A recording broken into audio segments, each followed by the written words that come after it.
Friends, we have Mr. Vikrant Kishore, filmmaker based in Australia. He hails from Ranchi, and of late he is in China for some work, and he's also promoting the South Asian Film Festival, which is to be held in Australia, Sydney, Australia. So, Vikrant, tell us something about yourself. Hi Prince, firstly, thanks for the warm welcome.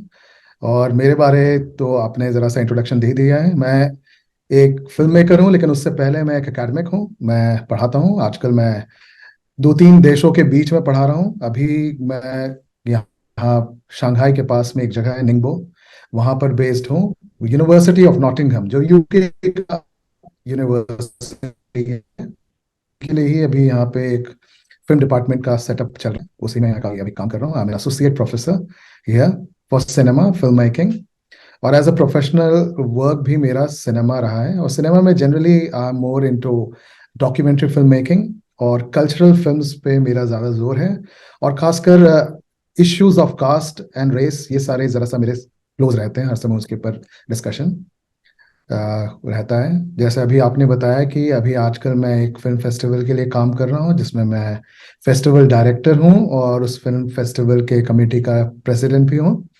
और हम ये कर रहे हैं Sydney में, और ये 17 मार्च से लेकर 19 मार्च तक चलेगा। ये 3 दिनों का एशिया के मतलब लगभग सारे कंट्रीज से हमें फिल्म मिले, और ये एक अच्छा छोटी सी शुरुआत है। पहले भी मैं करीब 4 फिल्म फेस्टिवल ऑस्ट्रेलिया में कराया हुआ हूँ, और ये 5वां फिल्म फेस्टिवल है। जो पहले 4 हुए थे वो हर समय किसी यूनिवर्सिटी के अंडर कराया था। ये पहला हमारा इंडिपेंडेंट फिल्म फेस्टिवल है, जहाँ पे कुछ प्रोफेशनल्स जो सिडनी बेस्ड और मेलबर्न बेस्ड प्रोफेशनल्स हैं, हम सब साथ जोड़ करके कर रहे हैं इसे। Vikrant, we have seen that short films don't require much of a budget. उससे ज्यादा बजट की जरूरत नहीं होती है। तो just tell us how can the Bahujans, I mean, mind the rich stream of technology to further the cause of Bahujan movement through these films? Well, yes, as you said, it doesn't require lots of money as such, लेकिन depend करता है कौन बना रहा है, कैसे बना रहा है। ये एक ऐसा मीडियम है सिनेमा आजकल कि cinema has become very easily accessible. और जब से मोबाइल फोन अच्छे क्वालिटीज के आ गए हैं, mobile phone films have become very acceptable. In fact पूरी दुनिया में आजकल मोबाइल फेस्टिवल्स चल, बहुत सारे यूनिवर्सिटी ने और एक ऑस्ट्रेलिया का यूनिवर्सिटी है स्विनबर्न ने मिलकर के मोबाइल टेक्नोलॉजी के ऊपर, मोबाइल फिल्म मेकिंग के ऊपर पूरा कॉन्फ्रेंस किया। तो ये कॉन्फ्रेंसेस काफी हो रहे हैं। तो अगर आपके पास एक अच्छा मोबाइल फोन है, you can start from there. और फिल्म मेकिंग का सबसे बड़ा जरूरत होता है क्या? कहानी। आपके पास क्या कहानी है? और कहानी 2 तरह के होते हैं। एक कहानी होता है फिक्शन, जो हम जो क्या कहते हैं, जो हम थिएटर में जो देखने जाते हैं मनोरंजन के लिए, जो फिक्शन होता है ना, जिसको हम क्या कहते हैं, अपने से बनाते हैं, अपने से लिखते हैं। और वो दूसरा होता है नॉन फिक्शन, जो कि डॉक्यूमेंट्री की दुनिया है, नॉन फिक्शन या रियलिटी प्रोजेक्ट्स। तो नॉन फिक्शन का एक एरिया है जो डॉक्यूमेंट्रीज का एरिया है। एक तो बहुत बहुत ही वाइड एरिया है, और इसमें हमारे कहानी अगर आप देखें बहुत कम है। बहुजनों की स्टोरीज बहुत कम ही हैं, और उसको करने के लिए कोई भी करता। आप अपनी कहानी बताइए, आपको आपकी कहानी क्या है, आपके जीवन के स्ट्रगल्स क्या है, आपको कब कब किस किस मतलब मोड़ पे एक स्ट्रगल करना पड़ा है, या आपके अचीवमेंट क्या है कि एक बहुजन आज जो अचीव कर रहा है, या एक अच्छे व्यवसाय में है, अच्छे काम कर रहा है, अपने लिए अच्छा नाम कर रहा है, उसके बारे में हमें सुनना जरूरी कि क्या कि उनके एक स्ट्रगल से उनके अचीवमेंट की कहानी है। स्क्रिप्ट में भी चेंज कर सकते हैं। तो हर तरह की स्टोरीज की जरूरत है। खासकर बहुजनों की स्टोरीज तो बहुत कम है। अभी हमारे जो फिल्म फेस्टिवल हो रहा है, south Asian film festival of Australia, उसमें तकरीबन 2000 से ज्यादा बहुजनों की फिल्म्स जो हमने देखा थे ही नहीं, मुश्किल से 2 या 4, और उनकी क्वालिटी भी बहुत ही एक्सेप्टेबल नहीं था, क्योंकि साउंड की कमी थी, या पिक्चर क्वालिटी ठीक नहीं था, या एडिटिंग था। तो जब हम फिल्म बनाते हैं, कुछ चीजों को हम बहुत ज्यादा ध्यान में रखना होता है कि साउंड क्वालिटी कैसा है, पिक्चर क्वालिटी कैसा है, कि वो ठीक से सब दिख रहा है, एक्सपोजर उसका कैसा है, सब कुछ दिख रहा है, ज्यादा डार्क तो नहीं है या ज्यादा ओवर एक्सपोज तो नहीं है।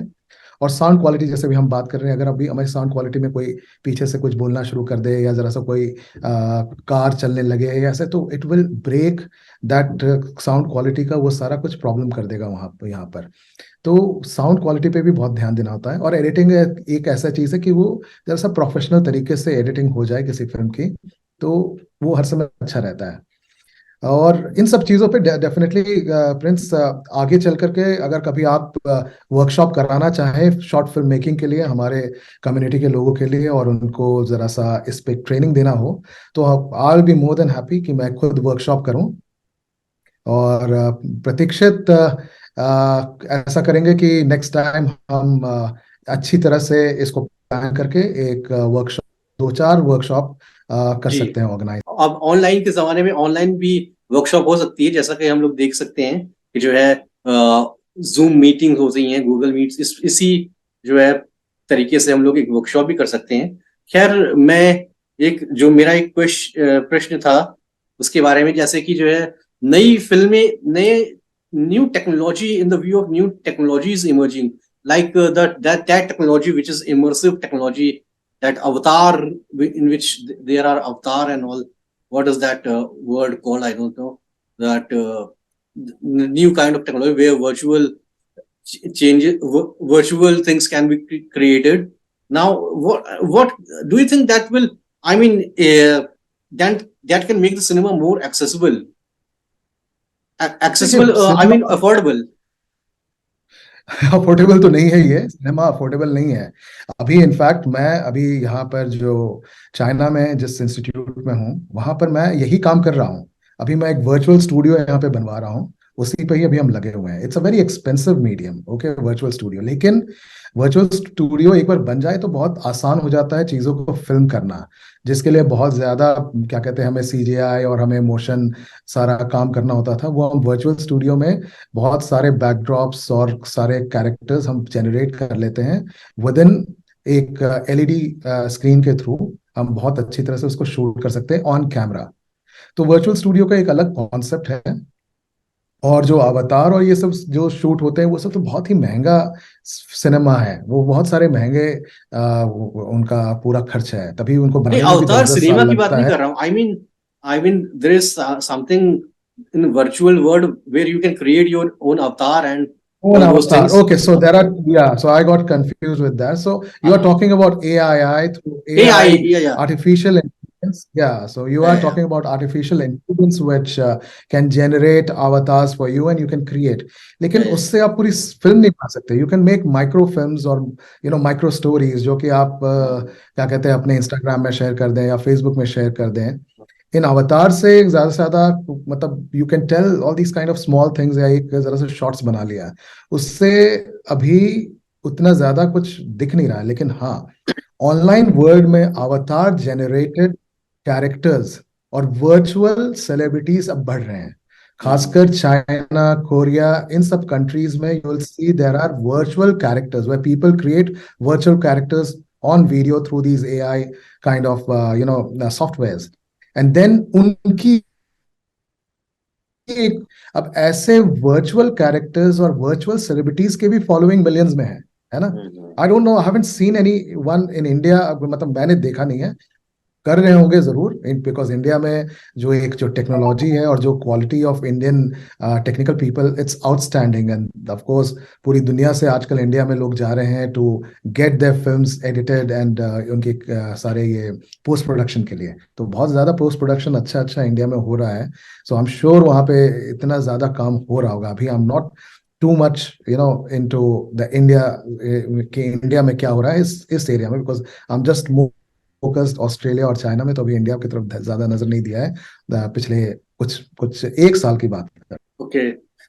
Vikrant, you played an instrumental role in getting NHRC of Australia include caste discrimination in its scoping framework. So tell us, how different is it from the recent breakthroughs in Seattle and the most recent one in Canada, Toronto School Board? Well, yeah, so what has happened in Canada, which is in a school where they have banned caste discrimination and they are acknowledging that caste discrimination exists. Okay, so that's one thing. Or what in Seattle they did in a council. Okay, so these are small kind of a wins for us. And कहीं पे भी इस तरह से काम होते हैं तो वो हमारे लिए बहुत जरूरी था, बिकॉज कहीं पे भी एक आर्टिफैक्ट बन जाए या एक एग्जाम्पल सेट हो जाए, तो ये सारे एग्जाम्पल्स हमारे जगह हमारे लिए और दूसरों के लिए भी दुनिया भर में, कि ये समझने के लिए और समझाने के लिए कि एक जातिवादी है, जातिवादिता मानसिकता और कास्टिज्म जो है और कास्ट डिस्क्रिमिनेशन एक रियल चीज है और उसको समझना जरूरी है। जो हमने ऑस्ट्रेलिया में किया तो उसका मैं आपको बैकग्राउंड बता दूं।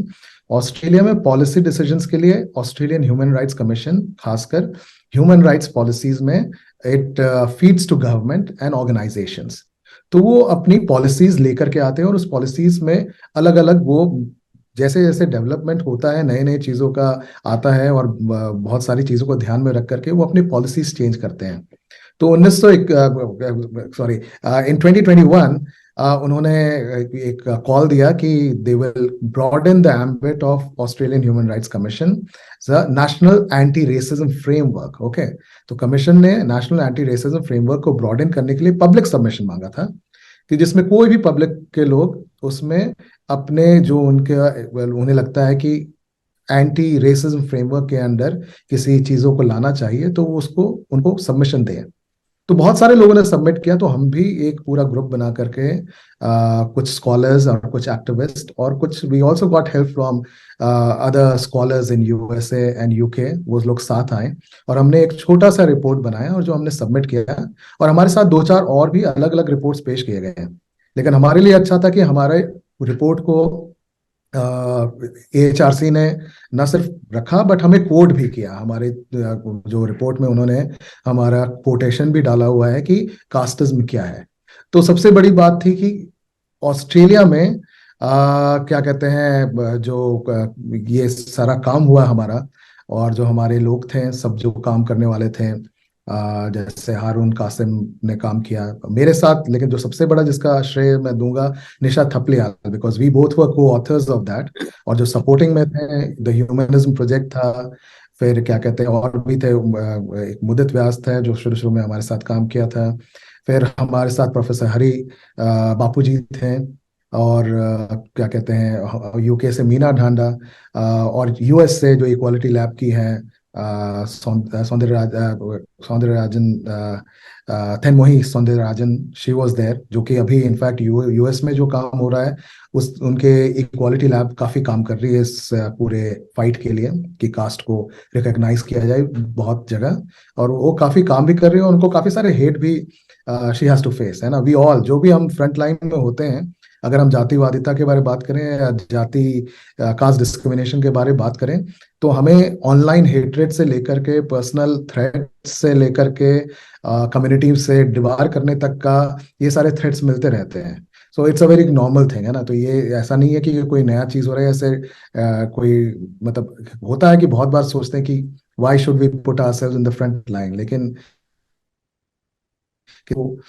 फेस दीज थिंग्स, है ना। हम बड़े बड़े लोगों ने तो उनको मतलब क्या नहीं किया गया, और इंडिया में आज तक देखते हैं कि people have to go through whole lot of discrimination, या किसी को मन किया तो मार दिया, किसी को उठा करके थप्पड़ दे दिया, किसी को गाली दे दिया, किसी को कुछ भी कर दिया। तो ये जब तक चलते रहेगा तब तक तो हमें अपनी आवाज उठाते रहनी चाहिए। वी कांट स्टॉप, है ना। हम ये नहीं सोच सकते कि अच्छा हम तो एक दूसरे देश में बस गए हैं, हमारी तो अच्छी लाइफस्टाइल है, हमें क्या लेना देना, ये तो वहाँ इंडिया में होता नहीं।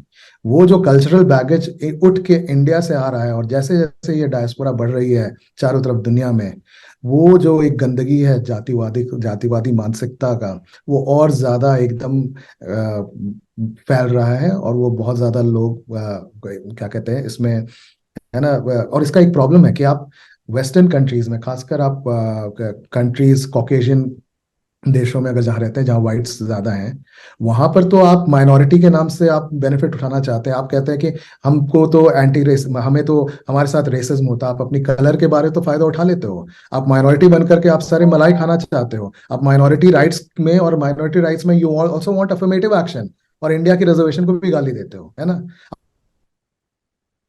तो ब्राउन है और हमारे साथ, हम तो माइनॉरिटी में है, तो हमें हमें तो यहाँ पे रिप्रेजेंटेशन नहीं मिलता है। करो, ये जरूरी भी है ना, ब्राउन्स की रिप्रेजेंटेशन जरूरी है, उनकी माइनॉरिटी राइट जरूरी है, ये सब हम कहते हैं, है ना, और ये मतलब हमारे लिए बहुत जरूरी भी है कि brown representation from media to politics to arts to culture, everyone everywhere it should be. But we should also understand कि जो हमारे अपने अंदर के प्रेजुडिसेस हैं, अगर वो is equal to racism, then we need to challenge that, है ना, सबसे बड़ी बात ही है। तो ये जितने लोग बोलते हैं ना, नहीं जातिवाद तो नहीं होता है, ऐसा नहीं हो रहा, वैसा नहीं हो रहा, नहीं, ये होता है। और वो आप डायरेक्टली नहीं कर रहे हो एक फॉरेन कंट्री में, कि आप किसी को थप्पड़ जाके नहीं मार रहे हो, या किसी को आप लाठी डंडा नहीं मार रहे हो, या किसी को आप वायलेंटली सप्रेस नहीं कर रहे हो, लेकिन इनडायरेक्ट वायलेंट सप्रेशन जो हो रहा है, वो उसका क्या, उसके बारे, क्योंकि रिसर्च की कमी है। अब रिसर्च जब आ रहा है तब सवाल पैदा हो रहे हैं। Tell us something about your encounter with caste in Australia.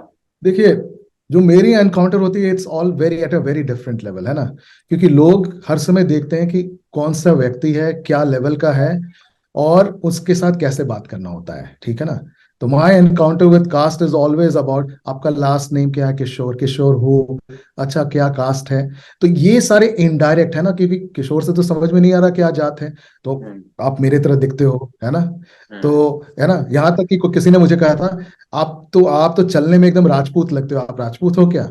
तो क्या ये किसी की बपौती है कि राजपूत के तरह से चलते हुए, या आप क्या कहते हैं, एक जो छोटी जात का है वो उसको क्या कहते हैं, दब के चलना है, या जूते को सर पे लेके चलना है, ये एक जो तरीका है जो बात करने का, these are really really problematic. And ये एक एक बहुत ही संकीर्ण मानसिकता है। एक तो किसी यूनिवर्सिटी प्रिंसिपल आई हुई थी हमारे पास, मैं नाम नहीं लूंगा, ना यूनिवर्सिटी का ना प्रिंसिपल का, और ये मेरा पहला इंस्टेंस था, 2006 की बात बता रहा हूँ, जहाँ पर वो हमारी यूनिवर्सिटी आई थी as a guest.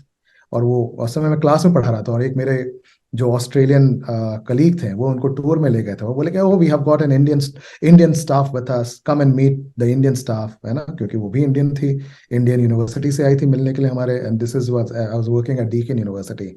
And my colleague got her into the classroom, और फिर वो आए, मैं उनसे मिला, हेलो कैसे हैं ma'am, and all those things, आपका नाम क्या है sir, Vikrant, and he in fact, and she asked me Vikrant who, and फिर मेरे कलीग साथ में खड़ा था, मैं जो Vikrant Kishore, and she said Kishore what, like एक बार विक्रांत हु, दूसरे किशोर व्हाट, ऐसे Vikrant Kishore Indian, that's it, thank you. और ऐसे कह के मैं चला गया। और जब वो मैडम चली गई, तो my colleague after some time he comes back to me and says, Vikrant, was this the first instance of casteism that I witnessed? I said, yes, this is how it operates. That's how casteism operates, कि आपके नाम से, आपकी identity से, और आपकी identity पे question mark लगा करके वहां से शुरू होता है। लोगों को ये समझ में नहीं आता है ना, उनको लगता है कि बहुत इजी चीज है। लेकिन अगर आप एक बहुजन समाज से आ रहे हैं, और आपको पता है कि आपको जिंदगी भर आपके जात के ऊपर आपको गाली दी जाता है, आपकी जात खोजी जाती है, और आपके जात पे आपको इस तरह से क्या कहते हैं, मेंटली टॉर्चर करने की कोशिश की जाती है, क्योंकि आपको कोई और तरीका नहीं मिलता, अगर मार नहीं सकते तो मेंटल टॉर्चर करो। और ये काम मेरे साथ बहुत हुआ था, फॉरेन में नहीं लेकिन इंडिया में काफी बार हुआ था। ये बड़े बड़े यूनिवर्सिटीज जहाँ पे मैं पढ़ता था, Saint Stephen's College Delhi University में, वहां पर काफी कास्ट डिस्क्रिमिनेशन हुआ, या उससे पहले डीपीएस में था, तो वहां पर था, है ना। तो I have studied in all the top elite institutes, and I have gone through that caste discrimination in Indian institutes. और वही चीज जब मैं देखता हूँ कि शुरू में ऑस्ट्रेलिया जैसे देश में कास्ट के बारे में बात उतनी नहीं होती थी, क्योंकि बहुत कम लोग होते थे, तो इंडियन से ज्यादा मिलना जुलना उतना नहीं होता था। लेकिन जैसे जैसे कम्युनिटी बढ़ रही है, तो लोग आपस में एक दूसरे की आइडेंटिटी तलाशते हैं। और अब तो आप देखोगे, ब्राह्मण समाज, है ना, कायस्थ समाज, वैश्य समाज, पटेल समाज, जिस समाज के नाम से हर ग्रुप बना हुआ है, हर किसी के अपने अपने आइडेंटिटी के बेसिस पे फेस्टिवल्स बन रहे हैं, अपने आइडेंटिटी के बेसिस में लोगों से दोस्ती हो रही है, उनको इनवाइट किया जा रहा है, और कुछ लोगों को अलग रखा जा रहा है। ये प्रॉब्लमैटिक है। अगर सिर्फ रिलेटेड फेस्टिविटीज अगर हम मना रहे हैं just to gather together as a community, that's fine. But एक एलिटिस्ट, एक अपर कास्ट सुपीरियरिटी को मेंटेन करने लिए कर रहे हैं, तो then that needs to be questioned. Can you touch upon your experience with discrimination in DPS and Delhi University? Those are long questions, like it is कि जब एक बार ऐसा हुआ था कि कुछ लोगों के किसी क्लासमेट्स के साथ डिसएग्रीमेंट हो गई थी, लड़ाई हो गई थी। तो ये सेंट स्टीवेंस कॉलेज की है, तो फिर उनसे लड़ाई हुई, तो उसने उठा करके मारने की कोशिश की। और उसके बाद मुझे कहा कि चूड़ा कहीं का। मुझे समझ में नहीं आया, क्योंकि मैं तो रांची से आता हूँ, हमारे तरफ चूड़ा नाम समझ में नहीं आता, हम तो खाते हैं चूड़ा। तो मुझे ये चूड़ा चूड़ा क्या कर रहा है, आई डेंट अंडरस्टैंड। और मैं कभी भी जाऊं तो वो पीछे से चूड़ा चूड़ा करने लगे। फिर बाद में मेरे एक और मित्र ने आके बताया कि Vikrant, they are calling you scheduled caste, क्योंकि ये राजस्थान में चूड़ा चूड़ा कहते हैं इनको ऐसे। तब हाँ। जाके मुझे समझ में आया कि अच्छा ये। फिर कभी, और फिर तब मेरे मेरे जो मैं हॉस्टल में रहता था, उसको सेंट स्टीवंस में रेजिडेंट बोलते हैं, तो वहां पर लिख के चौक से मेरे रूम के आगे चूड़ा लिख के चले जाएं, या कुछ ऐसा लिख के चले जाएं, because they could not face me face to face, है ना। कि ये, और जब तक मुझे समझ में आया, बाय द टाइम मुझे समझ में आया कि अच्छा ये एक गाली है जो मुझे कास्टिस्ट गाली दी जा रही है, by the time I confronted them, it had done its damage. आज उन्हीं सब दोस्तों के साथ मेरी काफी दोस्ती है, उन्हीं लोगों के साथ उठना बैठना भी है। हाँ, व्हाट्सएप ग्रुप में भी वही लोग हैं, है ना। लेकिन एक दिन, मैं किसी दिन चाहता हूं कि उनको बोलूं कि अपने उस कर्म के लिए ना मुझसे कभी माफी मांग लेना। मुझे पता है कि they are very very guilty of that, of perpetrating that casteism, but उनको माफी मांगना अभी भी रहता है ना। तो एक ये चीज है। एक बार मैं एक बॉयज रेजिडेंशियल स्कूल में था, दिस वाज इन रांची। और वहां पे एक दिन अचानक सारे लोगों ने मुझे बॉयकॉट कर दिया, बिकॉज दे वांटेड कि क्योंकि अरे भाई ये क्यों है हमारे क्लास में, and they boycotted, and suddenly I didn't realise. और उस समय हमारे, ये मैं बता रहा हूँ, क्लास एट्थ में हमारा होता था, क्लास एट्थ में मैं था। उस समय चार्ल्स डिकेंस की एक बुक हमारे क्लास में पढ़ाई जाती थी इंग्लिश में। उसका नाम होता था अ टेल ऑफ टू सिटीज, बहुत पॉपुलर नॉवेल है चार्ल्स डिकेंस की। और उसका एक चैप्टर होता था शू मेकर ऑफ 1776। ओके। और मैं जब भी कहीं खाने के लिए बैठता हूँ तो अचानक कोई पीछे से बोलते रहता था शू मेकर ऑफ 1776, है ना।